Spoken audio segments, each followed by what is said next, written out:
Sir, చాలా simple but complex topic. పెళ్ళి, marriage, evolution of marriage. అంటే అసలు ఒకప్పుడు ఎలా జరిగేవి పెళ్ళిళ్ళు, ఇప్పుడు ఎలా జరుగుతున్నాయి, తర్వాత ఎలా జరగబోతున్నాయి. అంటే ఇంక ఇది జస్ట్ బిగినింగ్కి మాత్రమే అడుగుతున్నా. పెళ్ళికి సంబంధించి చాలా ఉన్నాయి, చాలా క్వశ్చన్స్, చాలా డౌట్స్, చాలా. సో చెప్పండి.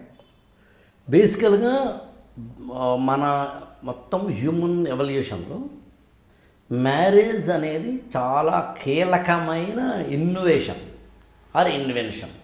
అంటే మానవుడు కొనుక్కున్న చాలా పెద్ద పెద్ద ఉంటాయి కదా, సముద్రాల లోతుల్లోకి వెళ్ళి చందమామ మీద అడుగులు వేసి విమానాలు కొనుక్కొని, నిప్పును కొనుక్కొని, చక్రం కొనుక్కొని, అంటే ఎన్నైనా చెప్పండి మీరు ఈ మానవుడు కనిపెట్టిన అతిపెద్ద సామాజిక పరమైన వ్యవస్థ ఆయుధం ఏమిటి అంటే మ్యారేజ్.